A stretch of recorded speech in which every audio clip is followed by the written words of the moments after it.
Hello વિદ્યાર્થી મિત્રો, આપનું ફરીથી સ્વાગત છે ઇન્સ્પાયર એકેડમીના વિડીયો લેક્ચર્સમાં।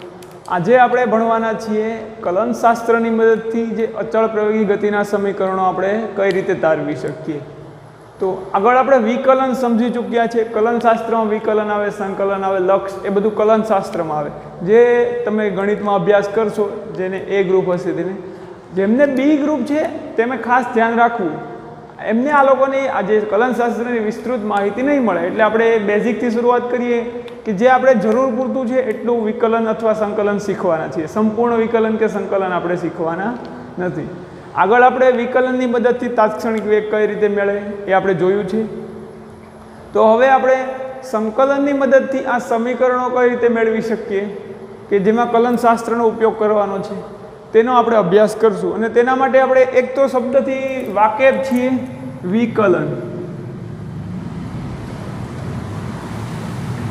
વિકલન શબ્દ આપણા માટે નવો નથી, આપણને ખબર છે વિકલન એટલે શું કરવું, નાના નાના સૂક્ષ્મ ટુકડામાં વિભાજન કરવું।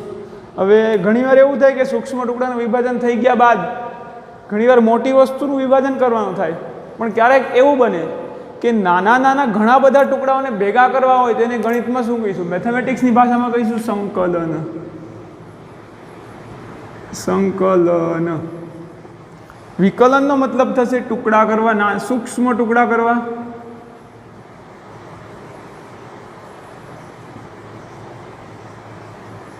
સંકલનનો મતલબ થશે સૂક્ષ્મ ટુકડાઓને જોડવું, ભેગું કરવું,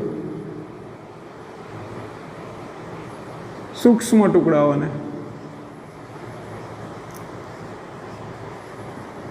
ટુકડાઓને ભેગા કરવા અથવા જોડવું। સિમ્પલી આપણે કહી શકીએ સરવાળો, બીજું કંઈ છે। સૂક્ષ્મ ટુકડાઓને ભેગા કરવું, સૂક્ષ્મ ટુકડાઓને જોડવું અથવા સરવાળો કરવું। સંકલનનો મતલબ એવો થાય, વિકલનનો મતલબ સૂક્ષ્મ ટુકડા કરવા। તો આપણે એવો અભ્યાસ કર્યો હતો કે જ્યારે એક્સની n ઘાત હોય છે ત્યારે એનું વિકલન કેમ થાય, તેનું વિકલન આ આપણે જાણીએ છીએ। તો કે ઘાત આગળ આવશે n અને ઘાતમાં એક્સનો ઘટાડો, એક્સની n ઘાતનું વિકલન। પણ કોની સાપેક્ષે આપણે એક્સની n ઘાતનું વિકલન કર્યું? તો કે એક્સની n ઘાતનું વિકલન કોની સાપેક્ષે, સોરી, એક્સની n ઘાત છે એનું વિકલન n ઘાત આગળ આવશે ને એક્સની એક ઘાત માઇનસ થશે n -1, પણ આપણે કોની સાપેક્ષે કર્યું વિકલન? તો કે એક્સની સાપેક્ષે। તો આ વિકલનને આપણે કેમ દર્શાવ્યું? તો કે ડી એક્સની n ઘાત કૌંસમાં જેનું વિકલન કરવાનું છે અને છેદમાં જેની સાપેક્ષે કર્યું છે એ ડીએક્સની સાપેક્ષે કર્યું છે, તો એનો જવાબ આપણને આ મળશે n ગુણ્યા એક્સની n -1 ઘાત। આ વિદ્યાર્થી મિત્રો આપણે જાણીએ છીએ કે વિકલન આવું થાય છે। હવે સંકલન કેમ થતું હશે? તો સંકલન કરવા માટે જો એક્સની n ઘાત હોય અને એનું સંકલન કરવું હોય, તેનું સંકલન કરવું છે,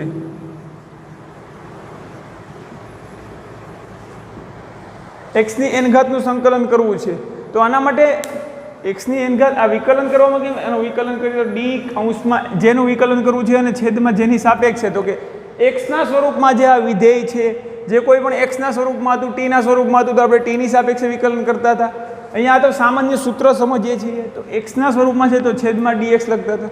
હવે આનું સંકલન કરવું છે તો આને સંકલનને વિદ્યાર્થી મિત્રો આ પ્રકારના સાઇન વડે દર્શાવવામાં આવે છે। સંકલનને મોટો એસ, લંબાઈવાળો એસ, અને એક્સની n ઘાત એનું સંકલન કરવું છે, પણ અહીં એક્સ છે તો એ ડીએક્સની સાપેક્ષમાં આપણે સંકલન કરશું। એક્સની n ઘાતનું સંકલન એની સાથે જેનું એક્સની n ઘાત છે તો ડીએક્સના ટૂંકમાં એક્સના સ્વરૂપમાં છે તો અહીંયા ડીએક્સ લખશું, ટીના સ્વરૂપમાં છે તો ડીટી લખશું। તો આને થશે એક્સની n ઘાતનું સંકલન કહેવાય। સંકલન કરવું મતલબ કે આપણે ભેગું કરવું, તો ડીએક્સ જેવા ઘણા બધા ટુકડાને ભેગા કરીએ એક્સની n ઘાત સ્વરૂપે, તો કે એક્સની n ઘાતના સ્વરૂપમાં હોય એવા ડીએક્સના ઘણા બધા ટુકડાને આપણે ભેગા કરીશું। તો એક્સની n ઘાતનું સંકલન લખવું હોય તો આપણે આમ લખીએ કે એક્સની n ઘાતનું સંકલન એટલે સંકલનમાં આવું, અને આનો જવાબ આવશે તો કે એક્સની n ઘાત છે તો ઘાતમાં 1નો વધારો, એક્સની n +1, અને છેદમાં આમાં કેમ પહેલાં ઘાત આગળ નીચે ઉતરે એટલે ગુણાકારમાં આવે અને ઘાતમાં 1નો ઘટાડો થાય। સંકલનમાં એનાથી વિરુદ્ધ ઘાતમાં એકનો વધારો થશે અને વધારા સાથેની ઘાત n+1 છેદમાં લખાશે. ઘાતમાં એકનો વધારો થશે, એનો નિયમ છે ઘાતમાં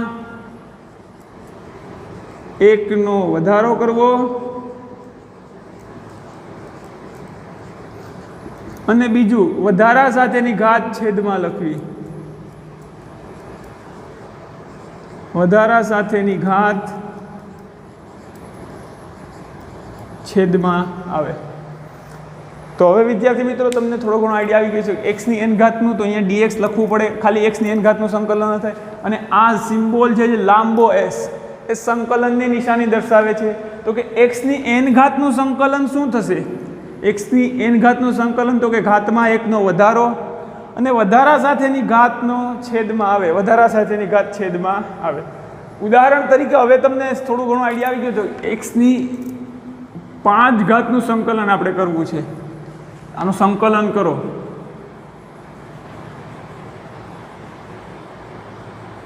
તો આપણે શું કરવું? સંકલનમાં એક્સની 5 ઘાત અહીંયા dx બરાબર આપણને જવાબ મળશે એ એક્સની એન ઘાતનો આ જે જવાબ છે એ સંકલિત કહેવાય. આનું સંકલન કરવાથી જે મળે એને સંકલિત કહીશું. તો એક્સની 5 ઘાત ગુણ્યા એની સાથે dx છે તો ઘાતમાં એકનો વધારો 5માં શું કરીશું? એક્સની 5 + 1 અને છેદમાં 5 + 1 વધારા સાથેની ઘાત છેદમાં. તો એક્સની કેટલી ઘાત થશે? 6 ઘાત અને છેદમાં 6.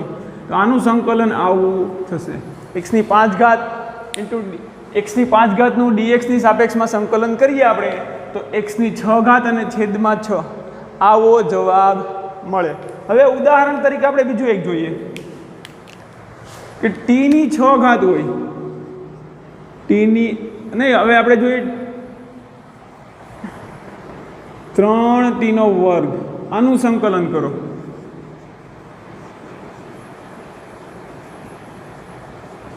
3t² સંકલન કરો. તો વિદ્યાર્થી મિત્રો આપણે વિકલનમાં કેમ અચળ સંખ્યા જે કોઈ નંબર હોય એને આપણે એમને રહેવા દઈએ, સંકલનમાં પણ એવું જ જે અચળ સંખ્યા છે એને 3 તો એમને રહેવા દઈશું. તો સંકલન 3t² dt કરીએ, અહીંયા t છે તો બરાબર આપણને મળશે આ જે 3 છે એ તો 3 એમને રહેશે, 3 એમને જ રહેશે.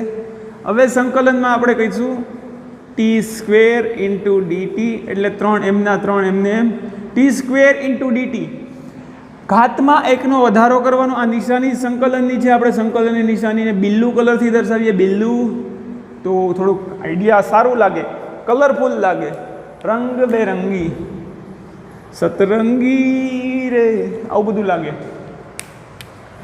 તો હવે આપણે t² dt નું સંકલન કરીશું. તો 3 તો એમના એમ છે. t², tની 2 ઘાત છે તેનું સંકલન કરવા માટે ઘાતમાં એકનો વધારો 2 + 1 છેદમાં વધારા સાથેની ઘાત 2 + 1. તો આપણે લખીશું 3 tની 3 ઘાત 2 + 1 એટલે અને છેદમાં 3. તો હવે વિદ્યાર્થી મિત્રો તમને ખબર છે 1 3 અંશમાં છે ને 1 3 છેદમાં છે, બંને ઉડે. ઉડે એટલે આ ઉડ્યું, આને પાંખ આવી, બંને એકબીજાને કેન્સલ આઉટ કરે એટલે જવાબ મળશે t3.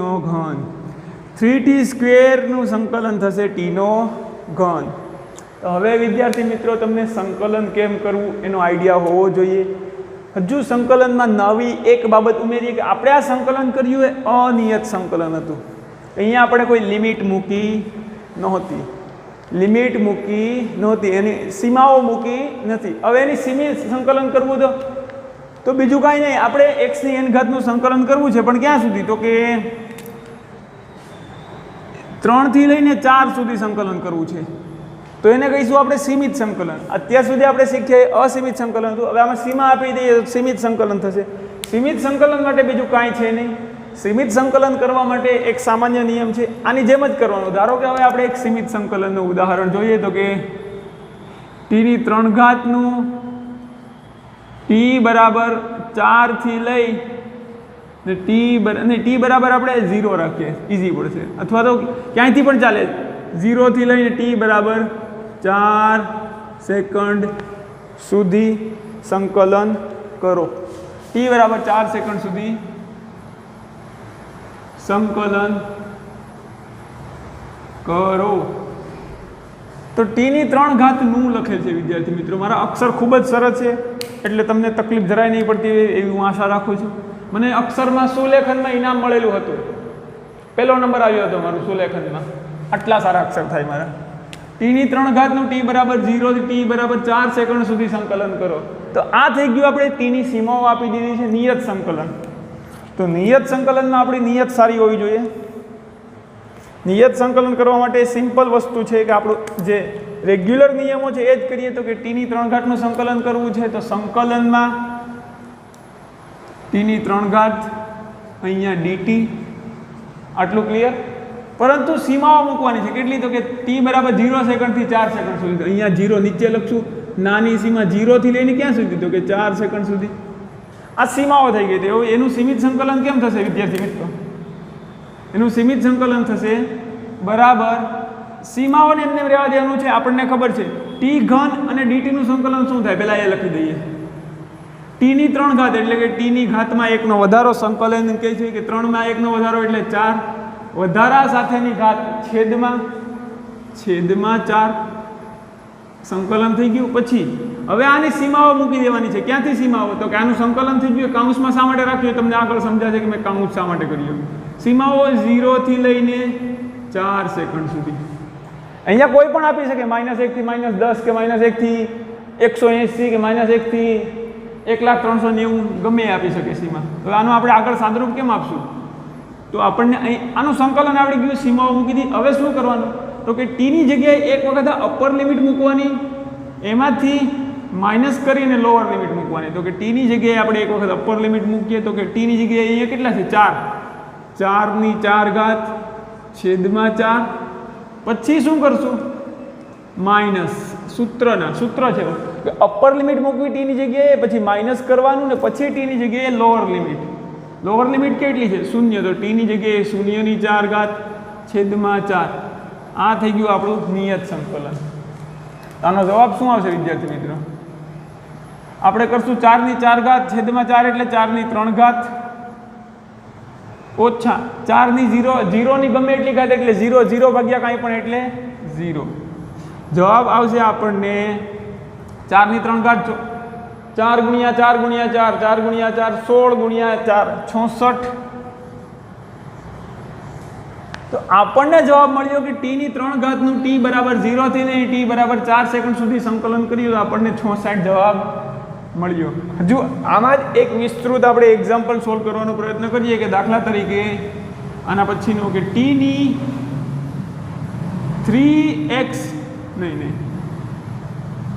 4x³ નું x બરાબર -1 થી x બરાબર 3 માટે સંકલન કરો.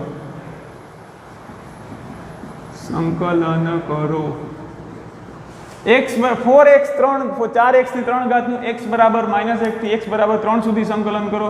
તો આપણને ખબર છે સંકલન મૂકી દઈએ. સંકલન 4x ની ઘન પણ ક્યાં સુધી? તો કે -1 થી 3 સુધી. -1 થી 3 મૂકી દીધું. હવે વિદ્યાર્થી મિત્રો આપણી પાસે બીજું કંઈ છે નહીં અને dx અહીંયા આપણે રાખવું પડશે. સંકલન કરશું એટલે કમ્પલસરી 4x ની 3 ઘાત સાથે dx હોય તો જ સંકલન થાય. એ નિયમ યાદ રાખવાનો. હવે બરાબર આપણે શું કરશું? 4x ની 3 ઘાતનું સંકલન પહેલાં કરી દેવાનું. 4x ની 3 ઘાતનું સંકલન x ની 4 ઘાત છેદમાં 4, કારણ કે ઘાતમાં 1નો વધારો, વધારા સાથેની ઘાત છેદમાં, અને લિમિટ મૂકી દેવાની. અપર લિમિટ 3 છે તો 3 મૂકવાની, લોઅર લિમિટ -1 છે તો -1 મૂકવાની. હવે વેરી સિમ્પલ. આનું આપણે શું કરીશું? સાદરૂપ આગળ આપીશું. તો કે એક વખત x ની જગ્યાએ અપર લિમિટ મૂકીશું, એક વખત x ની જગ્યાએ લોઅર લિમિટ મૂકીશું. પણ અહીંયા આપણને ખબર છે આ 4 અને આ 4 અંશમાં ને છેદમાં 4 4 છે એ ઉડી જશે એટલે આપણને જવાબ મળશે x ની 4 ઘાત 3 -1 સોરી આ બ્લુથી જ લખવાનું હતું. x ની 4 ઘાત લિમિટ કેટલી? -1 થી લઈને 3 સુધી. તો હવે શું કરશું આપણે? એક વખત x ની જગ્યાએ 3 મૂકીશું તો કે 3ની 4 ઘાત માઇનસના માઇનસ. x ની જગ્યાએ શું મૂકીશું? -1 ની કેટલી જે ઘાત છે 4 ઘાત. હવે આનું સાદરૂપ આપશું એટલે 3 તેરી 9, 9 તેરી 27, 27 તેરી 81, 3 નો ઘન 27 થાય અને 27 તેરી પાછું 81 થશે એટલે 3ની 4 ઘાત આપણને મળશે 81 આ માઇનસના માઇનસ માઇનસ 1ની એકી ઘાત હોય તો માઇનસ રહે, માઇનસ 1ની બેકી ઘાત હોય તો +1 થઈ જાય. તો અહીંયા આપણે લખીશું 1 માઇનસ 1ની 4 ઘાત છે એટલે તો 81 માઇનસ 1 જવાબ મળશે 80.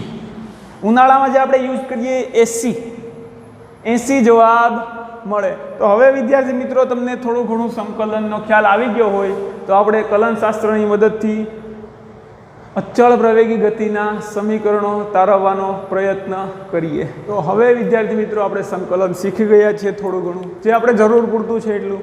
તો એની મદદથી આપણે એક થિયરી છે કલનશાસ્ત્રની મદદથી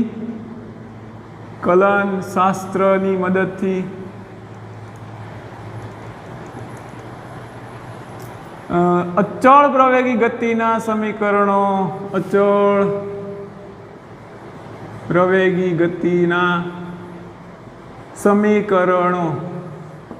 આપણે તારવવાના છે કલનશાસ્ત્રની મદદથી. તમને દેખાતું ન હોય તો આપણે વ્યવસ્થિત કરી દઈએ.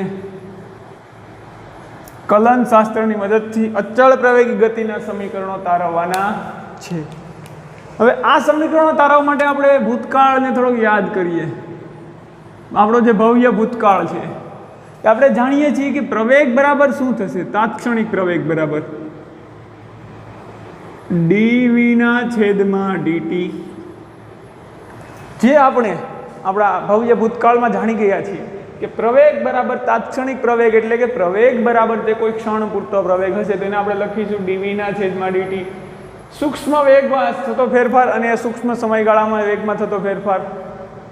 સૂક્ષ્મ સમયગાળામાં જેટલો વેગમાં ફેરફાર થાય છે એ ફેરફાર એ પ્રવેગ દર્શાવે છે, તાત્ક્ષણિક પ્રવેગ. તેને આપણે એ વડે દર્શાવીશું, નહીં કે એવરેજ એ 12 વડે નહીં દર્શાવીએ. તો આપણે આ લખી શકીએ. અને આ પ્રવેગ આપણે એવું ધારવાનું છે કે પ્રવેગ બધા માટે અચળ રહે છે. કારણ કે શા માટે? કે ચેપ્ટર અચળ પ્રવેગીનું ભણવાનું છે. આપણે સમીકરણો અચળ પ્રવેગી ગતિના તારવવાના છે. તો એ બરાબર આપણે લખી શકીએ એ બરાબર dv/dt. હવે વિદ્યાર્થી મિત્રો હું d ને આ બાજુ જવા દઉં dt ને તો શું થશે? a dt બરાબર શું થશે? dv. a dt બરાબર dv. જ્યાં a શું છે? અચળ છે. હવે આપણે સંકલન કરવાનું છે બંને બાજુ સંકલન કરતા શું મળે છે આપણને? તમે જાણો છો બંને બાજુ સંકલન કરીશું તો આપણે એવું કંઈક કરીશું કે સંકલનમાં a dt બરાબર આપણે શું કરીએ? બરાબર તો છે જ આપણી પાસે. સંકલનમાં dv સંકલનમાં a dt બરાબર સંકલનમાં dv. હવે વિદ્યાર્થી મિત્રો આપણે આગળ સંકલન કરતા હતા x ની n ઘાત હોય અને એની સાથે dx હોય તો એનું સંકલન કરશું. પણ અહીંયા તો t ની 0 ઘાત છે. જો t છે અહીંયા dt છે તો અહીંયા સંકલન આપણે t ના સ્વરૂપમાં કરશું. ત્યાં dx હતું, x ની n ઘાતને સાથે dx હતા એટલે આપણે x નું સંકલન કરતા હતા. અહીંયા v છે તો આ બધું v નું સંકલન કરશું. પરંતુ આપણી પાસે t તો છે જ નહીં આ બાજુ અને આ બાજુ v પણ નથી, ખાલી dt અને dv છે. તો શું કરશું? આપણે એવું લખી શકીએ કે સંકલનમાં આ એ વિદ્યાર્થી મિત્રો અચળ છે. તો અચળ એટલે કોઈ નંબર થશે એવું. આપણે કેવું અચળને બારોબાર કાઢતા હતા, અચળને કહીએ બારોબાર આવી જાવ તમને. હવે આ એ t નથી તો આપણે t ની 0 ઘાત ધારી શકીએ dt બરાબર. આ બાજુ સંકલનમાં v નથી તો v ની આપણે કેટલી ઘાત ધારવાની? 0 ઘાત dv. પરંતુ આ તમારે સમજવા માટે હું 0 ઘાત ધારવાનું કહું છું. આ 0 છે, ડિગ્રીનો ડોલર ડિગ્રી માટે દર્શાવીએ નથી, 0 ઘાત છે બંને. હવે 0 ઘાત થઈ ગઈ. હવે તો આપણી પાસે સરળ છે કે અહીંયા t અને dt છે ને અહીંયા v અને dv છે તો બંને બાજુ સંકલનનો જવાબ શું મળશે?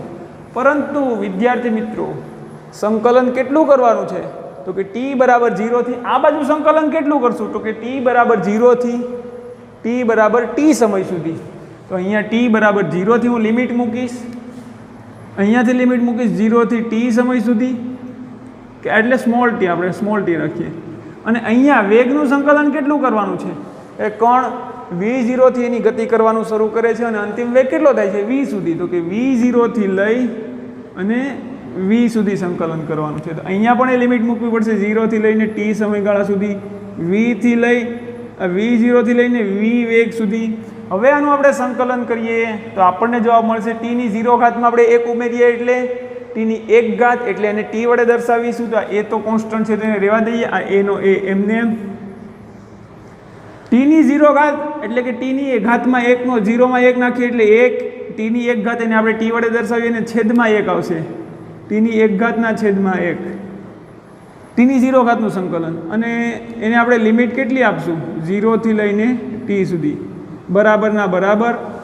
અહીંયા v ની 0 ઘાત એની સાથે v, તો v નું સંકલન શું થશે આપણે v ની 1 ઘાત 0 વત્તા 1 એટલે 1 ઘાત અને વધારા સાથેની ઘાત છેદમાં અને એનું આપણે લિમિટ કેટલી છે v0 થી લઈ અને v સુધીની લિમિટ. હવે છેદમાં 1 લખવાની જરૂર નથી, 1 ઘાત છે તો એ પણ લખવાની જરૂર નથી, આપણે જાણીએ છીએ. તો આનો આગળ શું થશે એ અચળ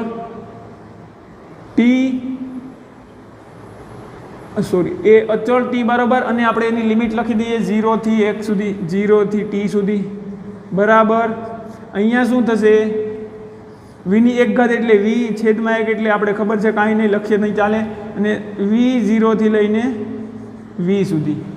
હવે વિદ્યાર્થી મિત્રો તમે તો ખૂબ જાણકાર છો, મારા કરતાં પણ વધારે જાણકાર છો, કે એક વખત t ની જગ્યાએ t મૂકશું, એક વખત અહીંયા upper limit minus lower limit કરશું તો એ એમને એમ રહેશે. t ની જગ્યાએ આપણે એક વખત t મૂકીએ, માઇનસ t ની જગ્યાએ આમાં 0 મૂકીએ બરાબર. આમાં શું કરશું એક વખત v ની જગ્યાએ અપર લિમિટ એકને છે, એક વખત લોઅર લિમિટ, તો કે અપર લિમિટ v ની જગ્યાએ આ v મૂક્યો, માઇનસ લોઅર લિમિટ v0 મૂકીએ આપણે. હવે t માઇનસ 0 એટલે t, તો a ઇન્ટુ t બરાબર આપણને શું મળશે v માઇનસ v0. તો v ને સૂત્રનો કરતાં બનતા v0 પહેલી બાજુ જશે, થશે at પ્લસ v0 બરાબર v.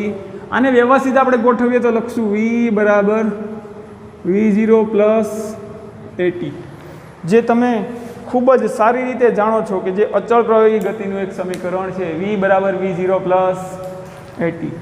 આ એક સમીકરણ થઈ ગયું, આટલું થઈ ગયું.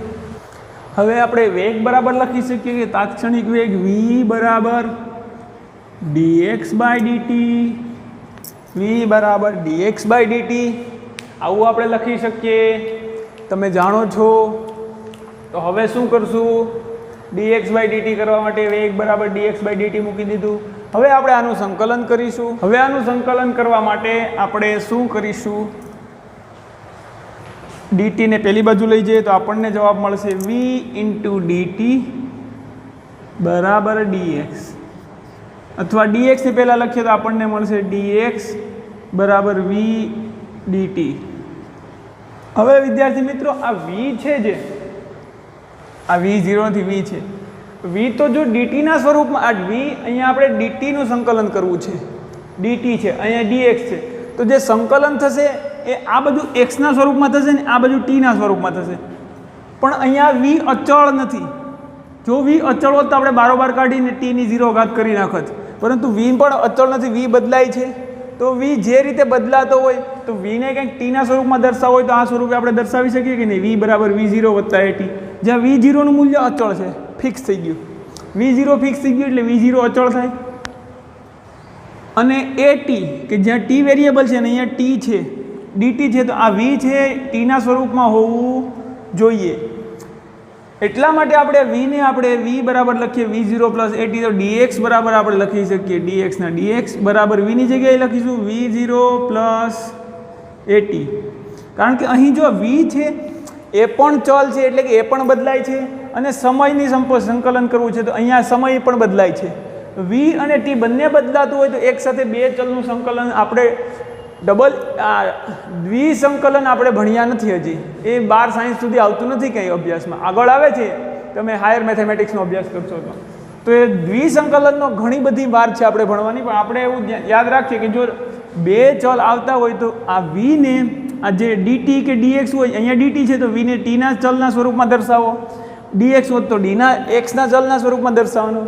v ની સાથે dt છે તો એને t ના ચલના સ્વરૂપમાં દર્શાવવું હોય તો v બરાબર v0 પ્લસ at લખી શકીએ આપણે. હા, અહીંયા dt ના dt રહેવા દઈએ. હવે બંને બાજુ સંકલન કરશું. બંને બાજુ સંકલન,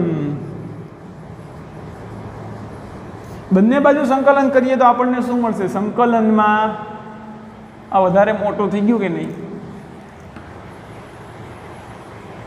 v માઇનસ v0. સંકલનમાં આપણે કરીશું dx ને સંકલનમાં લઈશું. સંકલનમાં dx ખાલી x એકલું છે બરાબર. એની સાથે સંકલનમાં કોને લઈશું? v0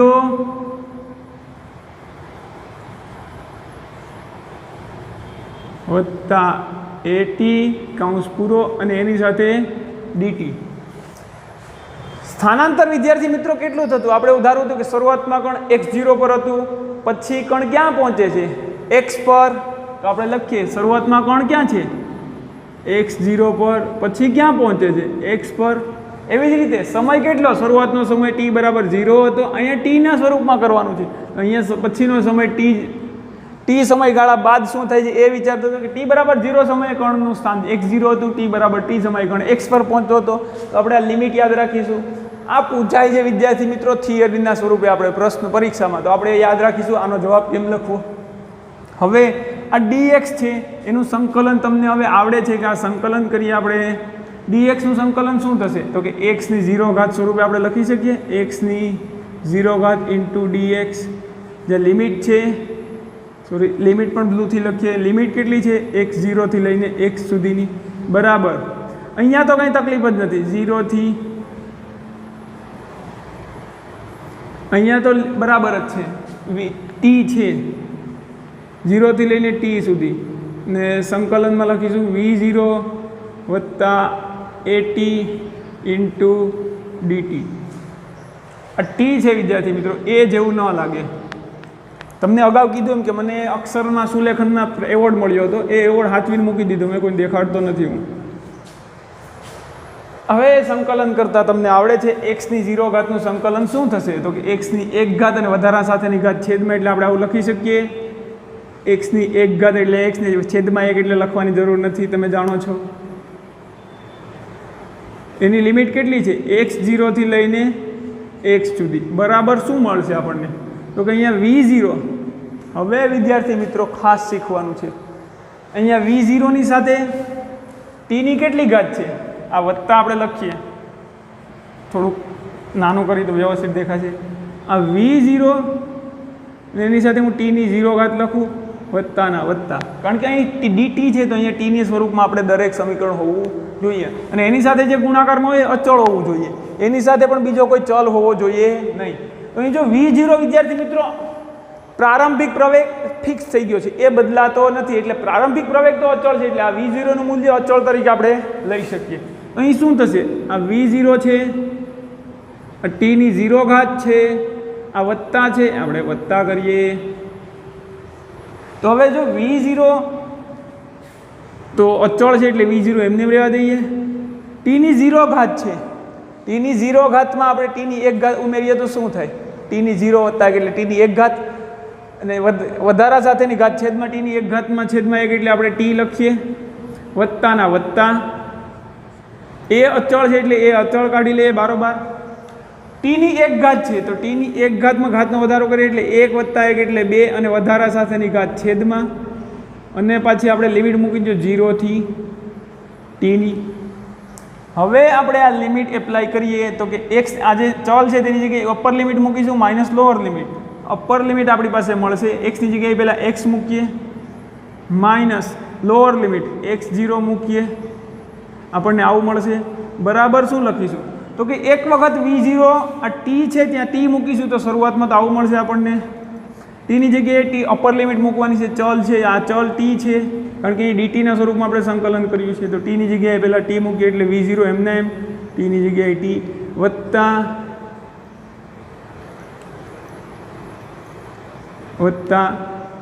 એ t ની જગ્યાએ t મૂકવાનું છે 80²/2 આ થઈ ગયું, સોરી, માઇનસ ટીની જગ્યાએ એક વખત લોઅર લિમિટ મૂકીશું. પણ હવે તમે જાણો છો કે જો ટીની જગ્યાએ હું લોઅર લિમિટમાં 0 મૂકીશ એટલે V0 ગુણ્યા 0 એટલે 0 માઇનસ થઈ જશે. V0 ગુણ્યા 0 વત્તા A0ની 2 ઘાત છેદમાં 2 ટીની જગ્યાએ 0 મૂક્યું. તો હવે તો વિદ્યાર્થી મિત્રો આપણી પાસે સરળ છે કે x માઇનસ x0 બરાબર આ તો V0 ગુણ્યા 0 0 વત્તા આને 0 સાથે ગુણાકાર 0, તો આ બધામાંથી 0 માઇનસ થશે એટલે એમને જવાબ મળશે આપણને x માઇનસ x0 બરાબર V0t વત્તા AT નો વર્ગ છેદમાં 2, આ વત્તાના વત્તા. તો હવે એક્સને સૂત્રનો કરતા બનાવીએ તો આપણે મળી છે x બરાબર x0, આ માઇનસ x0 છે, આ બધું આવશે x0 વત્તા V0t વત્તાને આપણે રેડ કલરથી દર્શાવશું વત્તા AT નો સ્ક્વેર એટલે હાફ AT સ્ક્વેર આવું લખી શકું. હા, તો વત્તા ને આ ઇક્વલ ટુ આપણે હવે આ બીજું સમીકરણ મળી ગયું છે અચળ પ્રવેગી ગતિનું. અચળ પ્રવેગી ગતિનું બીજું સમીકરણ સ્થાનાંતર આ અંતિમ સ્થાન બરાબર પ્રારંભિક સ્થાન વત્તા V0t વત્તા હાફ AT સ્ક્વેર. તો કલનશાસ્ત્રની મદદથી આપણે 2 સમીકરણો તારવી લીધા છે. હવે વિદ્યાર્થી મિત્રો આપણે ત્રીજું સમીકરણ તારવવું છે તો એના માટે લખીશું કંઈક, અને આપણે સેપરેટ કરી દઈએ. અને હવે હું રાઈટ હેન્ડથી લખવાનું સ્ટાર્ટ કરી દઉં કે આ બાજુ લખવું છે એટલે. તો હવે આપણે આવું લખી શકીએ કંઈક. આપણે યાદ રાખવાનું શું છે તો કે સૌપ્રથમ a બરાબર dt/dv લઈને સંકલન કરવાનું છે. બીજી વખતે બીજું સમીકરણ તારવવા માટે v બરાબર dx/dt લઈ અને સમીકરણ તારવવાનું છે. ને અહીંયા v ચલ છે તો v ની જગ્યાએ V0 + AT, કારણ કે v ને કાંઈક t ના સ્વરૂપમાં ફેરવવું પડશે. ત્રીજું સમીકરણ આપણે આવું કંઈક છે. ત્રીજું સમીકરણ તારવવા માટેની આ પ્રોસેસને અનુસરીએ. a બરાબર શું થાય, પ્રવેગ બરાબર dv/dt તમે જાણો છો. હવે હું જો આ dv ને પણ આ રીતે આને હું લખી શકું, a બરાબર dv ને પણ હું dx વડે ભાગું અને અહીંયા dx વડે ગુણી નાખું છેદમાં dt. dv ને dx વડે ભાગી dx વડે ગુણીને છેદમાં, તો dt dt એકબીજાને કેન્સલ આઉટ કરશે. તો આની જગ્યાએ હું આવું લખી શકું કે નહીં? Yes sir. તમે થોડોક આગળ અભ્યાસ કરશો તો ખબર પડશે કે આવું આપણે લખી શકીએ. આના પરથી એક જે સમીકરણ તારવવાનું છે આપણે એ JEE માં ખાસ ઉપયોગી થશે. નીટમાં કદાચ આ પરથી પ્રશ્ન ન પૂછાઈ શકે કારણ કે વધારે મેથેમેટિક્સ આવી જાય છે એટલે, પણ JEE માં ખાસ ઉપયોગી થશે. તો a બરાબર હું આવું લખી શકું, a બરાબર dv ના છેદમાં dx એમને એમ રહેશે. અહીંયા આપણે dx વડે ભાગ્યા અને dx વડે ગુણ્યા, તેને આપણે થોડુંક હાઇલાઇટ કરી દઈએ dx. તો હવે વિદ્યાર્થી મિત્રો આપણને એ તો ખબર છે કે dv/dx, પણ dx/dt બરાબર શું લખી શકીએ? dx/dt વેગ, અહીંયા હું v લખી દઉં તો આ શું થશે, a બરાબર v dx. આપણે v ને આગળ લાવીએ તો v ઇન્ટુ આગળ પાછળ ગુણાકાર તો કરી શકીએ ને, અહીંયા ગુણાકારમાં છે આ બાજુ લઈ આવી દઈએ v ઇન્ટુ dv છેદમાં dx. હવે સંકલન કરવું છે તો v સાથે જો dv આવી ગયું તો dx ને આ બાજુ જવા દો, a dx બરાબર v ઇન્ટુ dv. સંકલન કરવું છે આપણે તો સંકલનમાં આપણે લિમિટ પણ મૂકવી પડશે સૂત્ર તારવવા માટે. તો એનું સંકલન dx નું સંકલન ક્યાંથી કરીશું આપણે? dx નું સંકલન તો કે અહીંયા જે સ્થાન છે dx એ સ્થાન દર્શાવે, તો સ્થાનનું સંકલન ક્યાંથી કરીશું કે શરૂઆતમાં x0 હતું ત્યારબાદ x પર પહોંચે છે આ રીતે. તો શરૂઆતમાં કેટલું હતું સ્થાન? સંકલન x0 થી લઈને x સુધી, કારણ કે જો અહીં dx છે તો x ની લિમિટ મૂકીશું, એ તો અચળ છે તેને તો આપણે એક નંબર તરીકે ધારી શકશું. અહીંયા dx લખીશું બરાબર, અહીંયા v છે વિદ્યાર્થી મિત્રો, તો v નું સંકલન કરવું છે, અહીંયા dv છે તો v છે અને અહીંયા dv ના સ્વરૂપમાં જ છે, તો પછી આ v ને t ના સ્વરૂપમાં ફેરવવાની જરૂર નથી. જો અહીંયા તો dt હતું, dt પણ એક ચલ છે અને v પણ ચલ છે એટલે v ને આપણે dt ના સ્વરૂપમાં ફેરવતા હતા, પણ v ની સાથે dv છે તો આ v ને તો v રહેવા દેવાનું છે. તો આપણને v ની પેલી લિમિટ કેટલી મૂકીશું કે શરૂઆતમાં વેગ કેટલો હતો v0, ત્યારબાદ વેગ કેટલો થાય છે v, u નથી થતો v થાય છે, તો અહીંયા કૌંસમાં મૂકી દઈએ આપણે v ડોટ, સોરી u કેમ થઈ જાય RSTUV, v dot dv vdv vdv vdv vdv adx is equal to vdv. હવે આમાં આપણને લિમિટનું સંકલન ને બધું આવડે છે કે સંકલન કરીશું તો એ તો અચળ છે એટલે એ એમને રહેવા દઈશું, બારોબાર કાઢી લઈએ એને, અચળને બારોબાર કાઢીએ આપણે એ. ડીએક્સનું સંકલન ખાલી ડીએક્સ હતું તેનું સંકલન શું થતું? જો ખાલી ડીએક્સ તો એક્સની 0 ઘાત ઇન્ટુ ડીએક્સ એટલે એક્સની 0 ઘાતનું સંકલન એક્સ. તો ખાલી ડીએક્સનું સંકલન આપણે લખીએ એક્સ. લિમિટ કેટલી છે? તો કે એક્સ 0 થી લઈને એક્સ સુધી બરાબર વી ઇન્ટુ ડીવી. તો વી છે વીની અને અહીંયા ડીવી છે તો વીનું સંકલન શું થશે? વીનું સંકલન આપણે કરીશું વીનો વર્ગ, વીની 1 ઘાત છે અહીંયા ડીવી છે તો 1 ઘાતમાં 1નો વધારો એટલે વીનો વર્ગ છેદમાં 2. લિમિટ મૂકીશું આપણે કે વી 0 થી લઈને વી સુધી. આટલું વિદ્યાર્થી મિત્રો હવે ક્લિયર હોય તો આપણે આગળ વધીએ કે આ છે ત્રાંસુ જતું રહ્યું છે તો એ આ એની લિમિટ છે. અહીંયા ઉપરનું સ્ટેપ આ છે, આ નીચેનું સ્ટેપ છે, સેપરેટ કરવું પડશે નહીંતર આ તો ઘણું બધું લાગશે. તો કે એ અચળ છે x 0 થી લઈને x એની લિમિટ છે v²/2 v0 થી v સુધી. હવે લિમિટ એપ્લાય કરીએ આપણે તો એ અચળ છે એટલે રહેવા દઈએ એ એમને કૌંસમાં એક વખત x મૂકીશું, x અપર લિમિટ મૂકીશું માઇનસ લોઅર લિમિટ. તો અપર લિમિટ મૂકીએ x ની જગ્યાએ અપર લિમિટ શું છે x, અહીંયા આપણે x મૂકીએ માઇનસ લોઅર x ની જગ્યાએ લોઅર લિમિટ શું છે x0 બરાબર શું લખી શકીએ v²/2. તો v²/2 માં v વેરિયેબલ છે. એક વખત અપર લિમિટ મૂકીશું છેદમાં આ અપર લિમિટ માઇનસ એક વખત આ લોઅર લિમિટ મૂકીશું. અપર લિમિટ તો v છે, અપર લિમિટ થશે v² છેદમાં 2 માઇનસ લોઅર લિમિટ કેટલી છે v0 તો v ની જગ્યાએ v0 મૂકીશું v0² છેદમાં 2. આટલું થઈ ગયું વિદ્યાર્થી મિત્રો. હવે આપણે થોડાક આગળ વધીએ તો એ કૌંસમાં લખી દઉં x માઇનસ x0 બરાબર. અહીંયા હું આવું લખ્યું તો ચાલે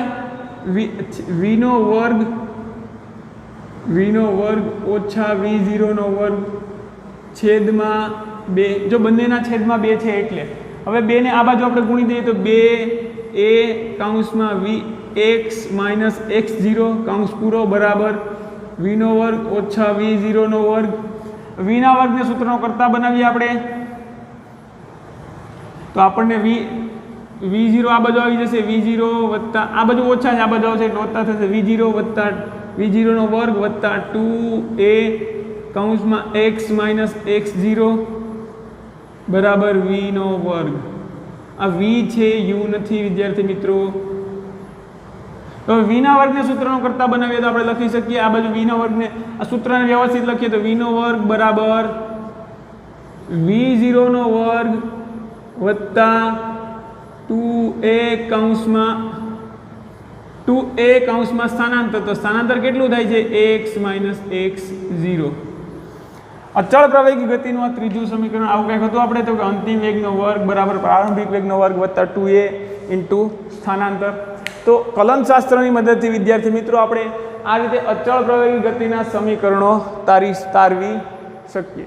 આપણે તો આ થિયરી પૂછાય તો આ રીતે લખી દેવાની છે પરંતુ આપણે આ સમીકરણો ખાસ યાદ હોવા જોઈએ. v બરાબર v0 વત્તા at x બરાબર v0t વત્તા હાફ at². આગળ મેં તમને કીધું એ સમીકરણ x0ના સ્વરૂપમાં યાદ રાખવાનું નથી અને આ સમીકરણ પણ v બરાબર v0² વત્તા 2a ઇન્ટુ સ્થાનાંતર. આ થિયરી પૂરતું આપણે આમ લખવાનું છે પણ સમીકરણ યાદ કેમ રાખવાનું છે મેં તમને કીધું છે. હવે વિદ્યાર્થી મિત્રો આપણે થોડુંક ઇતિહાસને ખંખેરીએ કે ખબર પડે શું થયું હતું આગળ. ભૌતિક વિજ્ઞાનનો ઇતિહાસ તો નાનકડો ઇતિહાસ છે કે ભૌતિક વિજ્ઞાનમાં એવા બે મહાન ભૌતિક શાસ્ત્રીઓને એ લોકો પાછા ગણિત શાસ્ત્રી પણ હતા.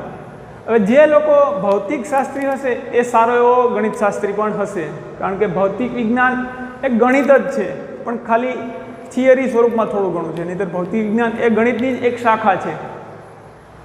આપણે એવું કહીએ તો વધારે યોગ્ય લાગશે કે ભૌતિક વિજ્ઞાનની શાખા ગણિત છે. ભૌતિક વિજ્ઞાનમાં બધું આવરી લે છે. ભૌતિક વિજ્ઞાનનો ભાગ એક ગણિત છે આપણે એવું કહી શકીએ. એટલે કોઈ ખોટું ન લગાડે ગણિતના પ્રેમીઓ. આપણે આગળ અભ્યાસ કરીએ કે ગેલેલિયો અને એરિસ્ટોટલ એવા બે વૈજ્ઞાનિકો થઈ ગયા. એક છે ગેલેલિયો. પહેલાં સૌપ્રથમ એરિસ્ટોટલ હતા. એરિસ્ટોટલ અને બીજા હતા ગેલેલિયો. એરિસ્ટોટલે જે ઈસવીસન પૂર્વે, ઈસુના જન્મ પહેલાં, ઈસવીસન પૂર્વે એરિસ્ટોટલ થઈ ગયા, ગેલેલિયો તો ઈસવીસન પછી થયા છે. તો એ બંનેનો સમયગાળો ખૂબ અલગ અલગ હતો, પણ બંનેના તારણો આપણને કાંઈક રહસ્ય, આપણને રસ પડે એવા છે. એરિસ્ટોટલે એવું કીધું હતું, એરિસ્ટોટલનું એવું માનવું હતું કે જ્યારે કોઈ બે વસ્તુઓ મુક્ત પતન કરાવીએ છીએ, ધારો કે એક વસ્તુ આ છે લોખંડનો બોલ, અને એક લોખંડનો બોલ છે, લોખંડનો, શેનો બનેલો છે? લોખંડનો. અને બીજો એક છે પ્લાસ્ટિકનો બોલ. આ લોખંડ છે અને આ બ્લુ વડે દર્શાવેલ છે એ પ્લાસ્ટિક છે આપણું. તો એરિસ્ટોટલ એવું માનવું હતું કે જે વધારે વજનદાર છે એ ફટાફટ પડશે, પ્લાસ્ટિક. અને એરિસ્ટોટલને આપણે પણ સપોર્ટ કરીએ. આપણે જાણીએ કે જો આ બંને બોલને એક સાથે મુક્ત પતન કરાવવામાં આવે, બંને દડાને, એક લોખંડનો દડો, એક પ્લાસ્ટિકનો દડો, બંને દડાને એક સાથે મુક્ત પતન કરાવવામાં આવે, તો એરિસ્ટોટલે એવું તારણ કરાવ્યું હતું, એણે એવું અવલોકન કર્યું હતું કે ભારે વસ્તુ ઝડપથી નીચે આવશે.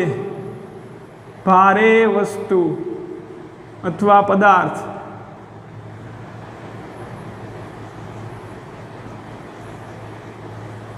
ઝડપથી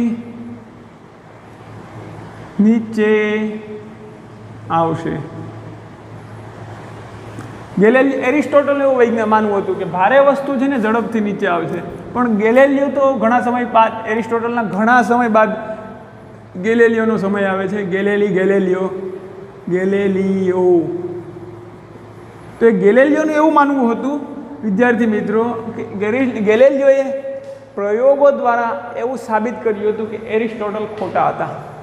એટલે એવું નહોતું કે ભાઈ ખોટો જ હતો, પણ એરિસ્ટોટલે એના સમય પ્રમાણે ખૂબ મોટી ક્રાંતિ કરી હતી કે આ વસ્તુ એને અવલોકન કર્યું. નહીં તો ત્યારે કપડાં પહેરવાની જેને ભાન નહોતી એ સમયગાળામાં એરિસ્ટોટલે આવું અવલોકન કર્યું છે. એટલે એવું નહીં કે એને કપડાં પહેરવાની ભાન નહોતી, પણ ઘણા એવી સંસ્કૃતિ કે જેમાં કપડાં પહેરવાની પણ ખબર નહોતી પડતી. તો ખૂબ જ ઘણા સમય પહેલાં એરિસ્ટોટલે એવું અવલોકન કર્યું હતું કે ભારે વસ્તુ છે એ જ વધારે ઝડપથી નીચે આવશે, જ્યારે હલકી વસ્તુ ઓછી ઝડપથી નીચે આવશે. પરંતુ ગેલેલિયોએ એવું સિદ્ધ કરેલું કે આ એનું જે પ્રતિપાદન છે એરિસ્ટોટલનું એ ખોટું છે. ક્યાંક એને ખોટું કઈ રીતે છે અને આ ગેલેલિયોએ સાચું કઈ રીતે આપ્યું હતું કે આ આપણો લોખંડનો બોલ અને આ થઈ ગયો આપણો પ્લાસ્ટિકનો બોલ. જો આ બંને દડાને એક સાથે મુક્ત પતન કરાવવામાં આવે, જો બંને દડાને એક સાથે મુક્ત પતન કરાવવામાં આવે અને હવાની ગેરહાજરી હોય, એટલે કે શૂન્ય અવકાશ,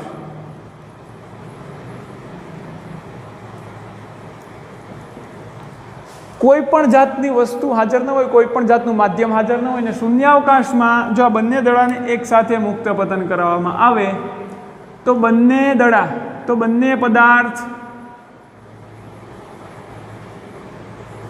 એક સાથે જમીન પર પહોંચશે.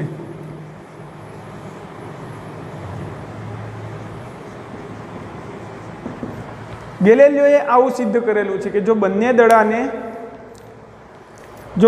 દડાને ઉપરથી એક સાથે મુક્ત કરવામાં આવે તો બંને દડા એક સાથે જમીન પર પહોંચશે. એનું કારણ જોઈએ આપણે શા માટે, એ તમને આપણે વેગ અને પ્રવેગથી તારવી શકીએ, પણ એ સમયે વેગ પ્રવેગની કાંઈ ખબર નહોતી. આ બંનેમાંથી એક પણ નહીં. એરિસ્ટોટલ તો ઘણા વર્ષો પહેલાં, ઇવન ગેલેલિયોને પણ વેગ પ્રવેગ બાબતે એ સમયે કોઈ ખ્યાલ નહોતો કોઈને વેગ પ્રવેગ બાબતે. તો હવે આપણે વેગ પ્રવેગથી કહી શકીએ કે બંને એક સાથે પડશે જો કોઈ જાતનું બળ લાગતું ન હોય તો. એરિસ્ટોટલે એવું કીધું હતું કે ભારે વસ્તુ ઝડપથી નીચે આવશે, એ પહેલાં નીચે પહોંચશે. ગેલેલિયોએ એવું કીધું કે શૂન્યાવકાશમાં જો કોઈ પણ માધ્યમ હાજર ન હોય તો બંને વસ્તુ ભારે અને વજનમાં હલકી અને વજનમાં ભારે બંને એક સાથે પહોંચશે. જોઈએ આપણે કે જો બંનેનો પ્રારંભિક વેગ કેટલો છે, બંનેનો પ્રારંભિક વેગ કેટલો હશે. ગેલેલિયોના કિસ્સામાં આપણે જોઈએ, કોઈ પણ કિસ્સામાં આપણે જોઈએ કે બંનેનો આનો પ્રારંભિક વેગ કેટલો થશે, v0. ધારો કે બંનેનો પ્રારંભિક વેગ v0 લઈએ બરાબર 0, મુક્ત પતન છે તો આના માટે પણ v0 બરાબર 0. હવે બંને નીચે આવે છે બંને નીચે આવે છે તો બંનેમાંથી શું ગુરુત્વાકર્ષણ બળ એવું કહે છે લોખંડને કે તું વજનદાર છે, હું તને વધારે ઝડપથી ખેંચી, તને વધારે ગુરુત્વ પ્રવેગ લગાડીશ, અને તું વજનમાં હલકું છે પ્લાસ્ટિક તો હું તને ઓછો ગુરુત્વ પ્રવેગ લગાડીશ નહીં. પૃથ્વી કોઈ દિવસ કોઈની સાથે ભેદભાવ કરશે નહીં. પૃથ્વી તો માતા છે, જગત છે આખું. તો આપણું આ જે સમગ્ર નેચર, પૃથ્વી એટલે કુદરત, તો કુદરત કોઈની સાથે ભેદભાવ કરે નહીં, બંને માટે ગુરુત્વ પ્રવેગ સમાન જી જ લગાડે. જો બંને માટે સમાન ગુરુત્વ પ્રવેગ જી લાગતો હોય તો બંનેમાં ધારો કે જી આપણને ખબર છે કે જીનું મૂલ્ય 10 લઈએ, જી બરાબર 10 મીટર પ્રતિ સેકન્ડનો વર્ગ, ભૂલાય નહીં, મીટર પ્રતિ સેકન્ડનો વર્ગ એકમ છે ગુરુત્વ પ્રવેગ.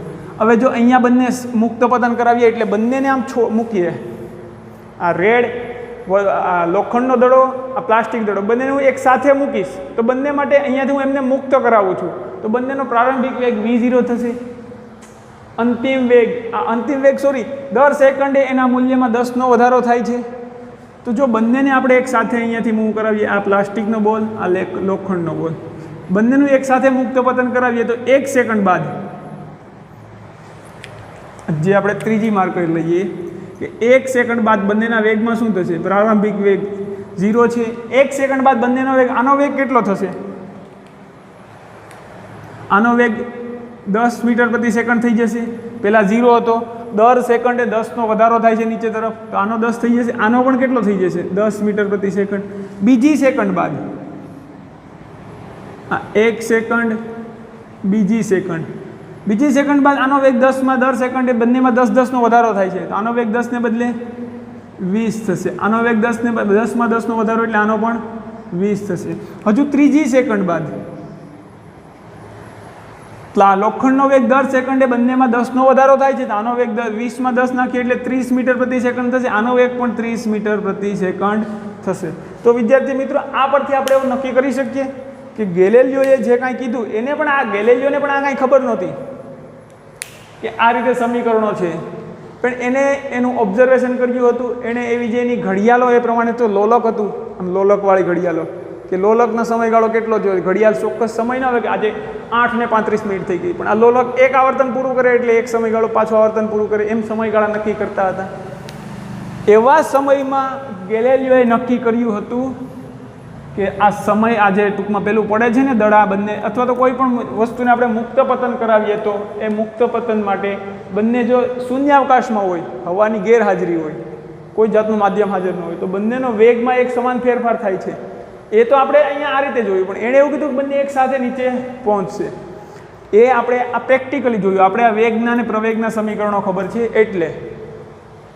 તો આ રીતે નીચે પહોંચશે, 3 સેકન્ડ બાદ દર સેકન્ડ એનો વેગ સમાન વધારો થશે. હવે જો તકલીફ શું પડતી હતી વિદ્યાર્થી મિત્રો, કે જો હવા હાજર હોય તો લોખંડ તો લોખંડનું તો કાંઈ ન બગાડી શકે, લોખંડ તો હવાને ટીસ્યુમ કરી દે, પરંતુ આ પ્લાસ્ટિકનો દડો હતો એને હવા ફંગોળી દે હવામાં, એટલે એના વેગમાં ફેરફાર થયા કરે. હવાના અવરોધને કારણે પ્લાસ્ટિકના દડાનો વેગ ઘટે અને પછી એ લોખંડ પહેલાં પહોંચે વ્યવહારમાં અને પ્લાસ્ટિક દડો નીચે પહોંચે. આપણે મૂકીએ તો આપણને પણ એરિસ્ટોટલ જ સાચા લાગે કે લોખંડને પ્લાસ્ટિક મૂકીએ તો લોખંડ પહેલાં પડી જાય, પ્લાસ્ટિક નીચે પછી પડશે. પરંતુ આ તો વ્યવહારમાં તો હવા હોય છે આપણે અહીંયા. જો શૂન્યાવકાશમાં હવા ચુસ્ત વાતાવરણમાં આપણે જોઈએ તો ભારે વસ્તુ ને વજનમાં હલકી વસ્તુ બંને વસ્તુ એક સાથે પહોંચશે, કારણ કે તેને કોઈનો પણ વેગ અવરોધવા માટે કોઈ હાજર હશે નહીં. તો ગેલેલિયોએ આવો અભ્યાસ કર્યો હતો. બીજો એક પણ ગેલેલિયોનો અભ્યાસ છે કે ગેલેલિયોએ શું કર્યું આ મુક્ત પતન બાબતે, કે એણે છે ને શરૂઆતમાં મુક્ત પતન કરવા માટે, મુક્ત પતન થાય છે કઈ રીતે એ નોંધવા માટે એણે એવું કંઈક કર્યું કે એક ઢાળવાળી સપાટી લીધી.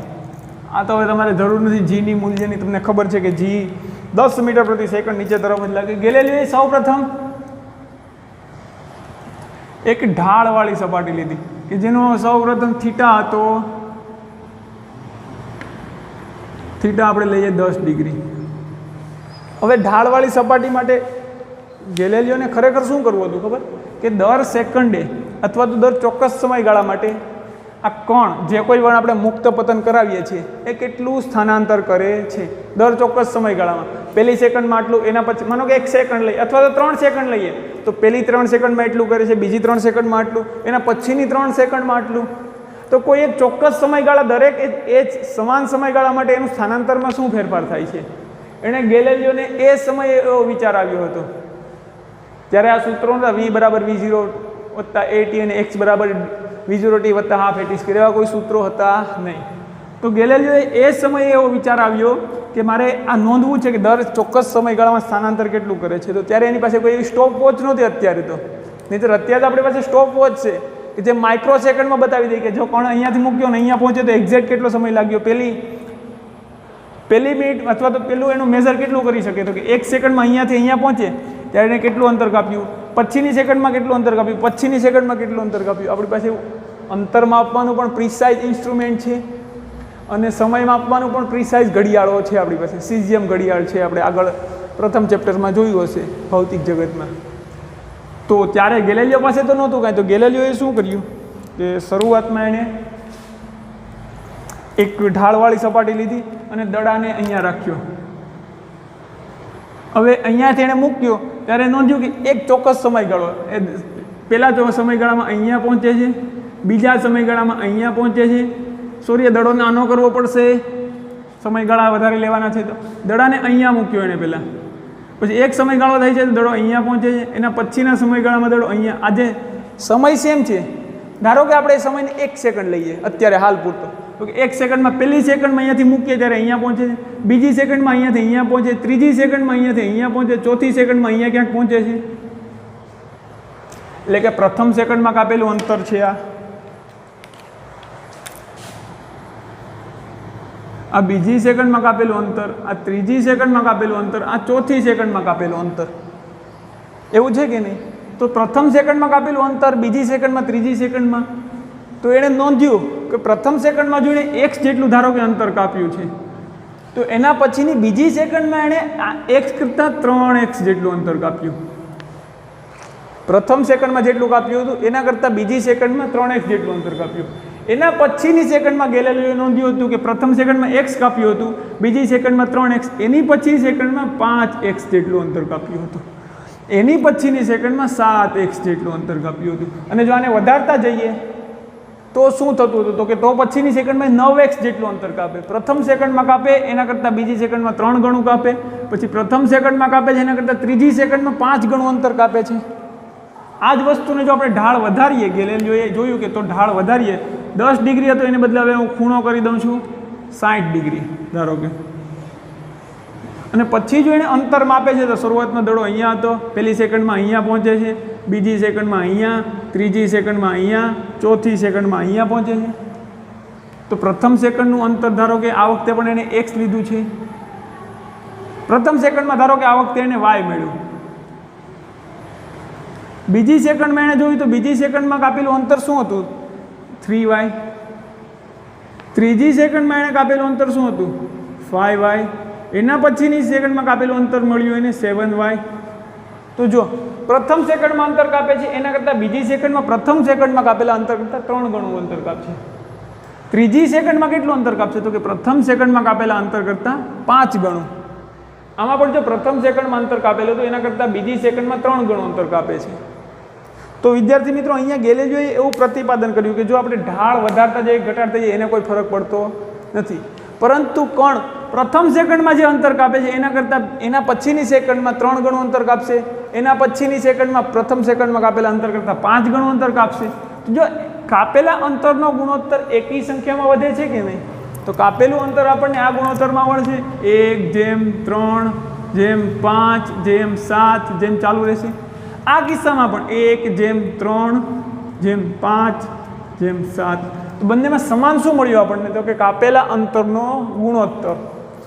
તો એણે આની ઉપરથી એવું નોંધ્યું કે જો મુક્ત પતન કરાવીએ દડાને, કોઈ પણ કણને મુક્ત પતન કરાવીએ, કોઈ કણને મુક્ત પતન આપણે કરાવીએ તો જો પ્રથમ સેકન્ડમાં કાપેલું અંતર, ધારો કે પ્રથમ સેકન્ડ આ દડાને આપણે દોરતા જઈએ, ધારો કે પ્રથમ સેકન્ડમાં એટલું અંતર કાપે છે, એના પછીની સેકન્ડમાં એટલું અંતર કાપે છે, એના પછીની સેકન્ડમાં એટલું અંતર કાપે છે, એના પછીની સેકન્ડમાં થોડુંક નાનું કરીએ તો વધારે થશે. પ્રથમ સેકન્ડમાં એટલું અંતર કાપે છે.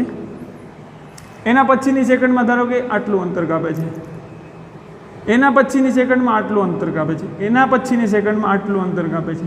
એના પછીની સેકન્ડમાં આટલું અંતર કાપે છે. આ થોડુંક વધારી દઈએ આપણે. હવે જો આ અંતરનો ગુણોત્તર લેવામાં આવે ને તો કેટલો મળતો હતો કે જો પ્રથમ અંતરને આપણે કેટલું કહીએ, સરળતા ખાતર આપણે આને પણ x કહીએ અથવા તો અંતરને આપણે d કહીએ. ચાલો, પ્રથમ સેકન્ડમાં કાપેલું અંતર d, તો એના પછીની સેકન્ડમાં એણે 3d જેટલું અંતર કાપ્યું. એના પછીની સેકન્ડમાં 5d જેટલું અંતર કાપ્યું. એના પછીની સેકન્ડમાં 7d. એના પછીની સેકન્ડમાં 9d. આ રીતે અંતર કાપે છે દડો. દરેક સેકન્ડમાં એકી અંકના ગુણકના સમપ્રમાણમાં અંતર કાપે છે. પ્રથમ સેકન્ડમાં એણે કાપ્યું એના કરતાં 3 ગણું બીજી સેકન્ડમાં. આમાં પણ આપણને અંતરનો ગુણોત્તર કેટલો મળે છે? 1:3:5:7:9 આવો ગુણોત્તર મળે છે કે નહીં? આપણે લખી શકીએ 1:3:5:7:9. આ તમને દેખાય, વ્યવસ્થિત દેખાય એટલા માટે મેં સીધી લીટીમાં લખ્યું, નહીં જેમ વાળું તો આપણે આમ દર્શાવવું પડે, આડું 1:3:5:7:9. તો અંતરના ગુણોત્તર આ પ્રકારે મળે છે. આ ગેલેલિયોનું તારણ છે, આપણા ઘરનું નથી.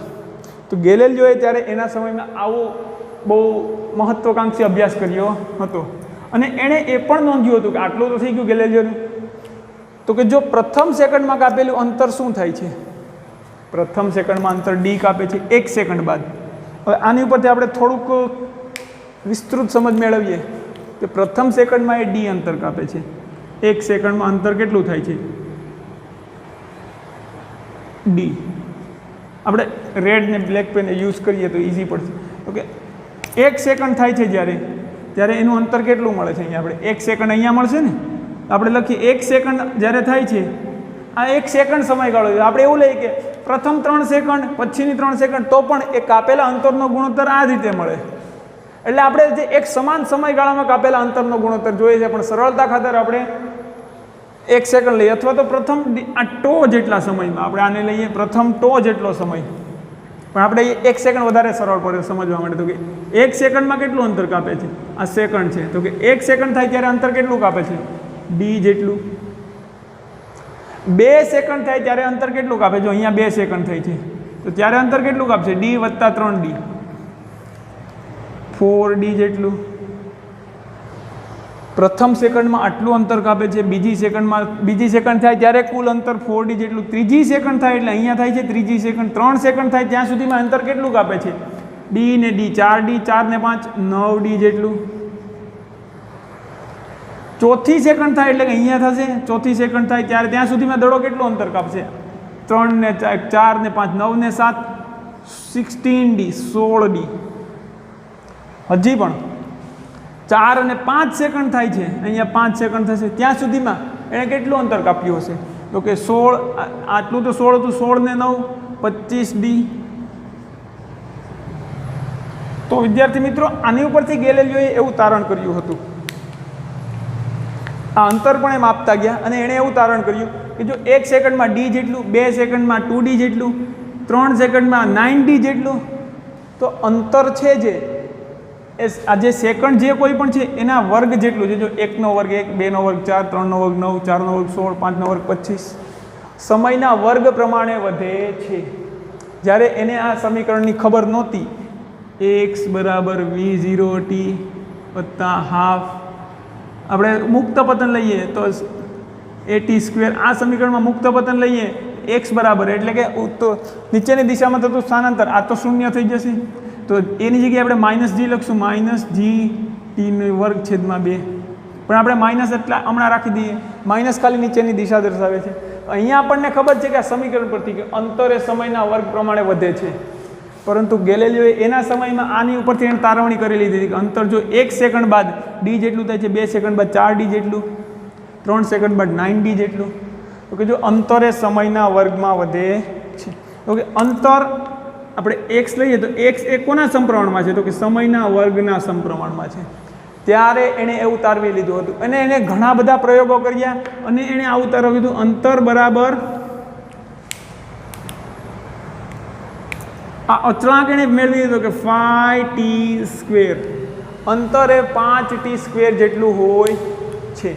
જો અત્યારે આપણે જોઈએ તો આ કેટલા અંશે સાચું છે તેનું સમીકરણ આપણે જોયું. એણે આવું તારવી લીધું હતું કે અંતર એ 5t², તો કે 1 સેકન્ડમાં કાપેલું અંતર 1 = 5 ગુણ્યા 1 સેકન્ડ. અહીંયા 1 મૂકશું, 1 નો વર્ગ 1, તો કે 1 સેકન્ડમાં 5 મીટર અંતર કાપશે. મુક્ત પતન કરશે ને ત્યારે 2 સેકન્ડમાં કેટલું અંતર કાપશે? x ની જગ્યાએ આ t ની જગ્યાએ 2 મૂકીએ તો 2 નો વર્ગ 4, 2 નો વર્ગ 4, 4 પંચા 20.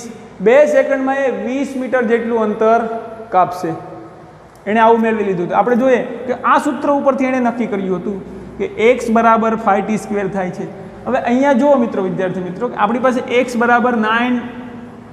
- g/2t² હતું. હવે g ની વેલ્યુ જો આપણે 10 લઈએ છીએ ને અત્યારે આપણે, અથવા તો g ની વેલ્યુ 9.8 લઈએ આપણે સરળતા ખાતર, કે 10 લઈએ કોઈ પણ, તો જો g ની વેલ્યુ આપણે 10 લઈએ, x બરાબર આપણને શું મળતું હતું? g ની વેલ્યુ 10t²/2, તો x બરાબર શું મળશે? 5t². આપણને અત્યારે સૂત્રથી મળે છે. ઘણા બધા વૈજ્ઞાનિકોના અથાગ પ્રયત્ન બાદ પણ ગેલેલિયોએ પોતે એકલાએ આવું તારવી લીધું હતું. હવે જો કદાચ g ની જગ્યાએ આપણે 9.8 મૂકીએ ને તો પણ x બરાબર આપણને શું મળે? 9.8t²/2. તો x બરાબર 9.8 ભાગ્યા 2 એટલે 98, 49, 4.9t². તો પણ આ એનું પ્રિસિઝન જ છે કે 4.9 અને 5 ખૂબ જ સત્ય મૂલ્યની નજીક જ હતું. એ તો પછી ઘણા બધા પ્રયોગો બાદ ખબર પડી કે આ g હોય છે ને g નું મૂલ્ય આટલું હોય છે. તો ગેલેલિયોએ આવું તારવ્યું. તો 1 સેકન્ડમાં જો આના ઉપરથી કેટલું સ્થાનાંતર કરશે કોણ? તો કે 1 સેકન્ડમાં t ની જગ્યાએ 1 મૂકો, 5 ગુણ્યા 1 નો વર્ગ 1, 5 ગુણ્યા 1 એટલે 5. બીજી સેકન્ડમાં કોણ કેટલું સ્થાનાંતર કરશે? t ની જગ્યાએ 2 મૂકો, t ની જગ્યાએ 2 મૂકીએ એટલે 2 નો વર્ગ 4, 4 પંચા 20 મીટર. 1 સેકન્ડમાં કણનું સ્થાનાંતર આટલું થશે. બીજી સેકન્ડમાં કણ આટલે કણ નીચે સુધી પહોંચી ગયું છે 20 મીટર સુધી. ત્રીજી સેકન્ડ થાય ત્યારે કણ કેટલો પહોંચશે? 3 તેરી 9, 9 પંચા 45. ત્રીજી સેકન્ડ થશે ત્યારે. ચોથી સેકન્ડ થશે ત્યાં સુધીમાં કણ અંતર કેટલું કાપ્યું છે? 4 ચોકું 16, 16 પંચા. આપણે t ની જગ્યાએ 4 મૂકીશું ને, t ની જગ્યાએ 4 મૂકીએ, 5 ગુણ્યા 4 નો વર્ગ, 4 નો વર્ગ ચોકું 16 અને 16 પંચા 80 મીટર. હવે જો આપણે t ની જગ્યાએ 4 મૂક્યું, 5 સેકન્ડ થાય ત્યારે અંતર કેટલું કાપ્યું હશે? ત્યાં સુધી મેળે નીચે કેટલો જતો રહ્યો હશે? તો કે t ની જગ્યાએ 5 મૂકીએ, પછી 25 પંચા 125 મીટર. તો કે પ્રથમ સેકન્ડમાં કણ 5 સુધી ગયો હશે, બીજી સેકન્ડ સુધીમાં કણ 20 મીટર સુધી નીચે ગયો હશે, ત્રીજી સેકન્ડમાં 45 મીટર સુધી નીચે ગયો હશે 3 સેકન્ડ બાદ, ચોથી સેકન્ડ થશે ત્યાં સુધીમાં કણ 80 મીટર નીચે ગયો હશે, અને પાંચમી સેકન્ડ થશે ત્યાં સુધીમાં કણ 125 મીટર નીચે ગયો હશે. આ ફિક્સ છે, કોઈ પણ કણ હોય આટલું જ જાય. હવે જો 4.9 લઈએ તો અંતર બદલે. હવે જો પહેલી સેકન્ડમાં તો આપણને ખબર છે કે 5 મીટર અંતર કાપ્યું એણે ઉપરથી નીચે સુધી, આ 5 મીટર. પરંતુ વિદ્યાર્થી મિત્રો હવે જોઈએ કે બીજી સેકન્ડ થાય ને આખી અહીંયા સુધી, બીજી સેકન્ડ સુધીમાં એ 20 મીટર અંતર કાપે છે.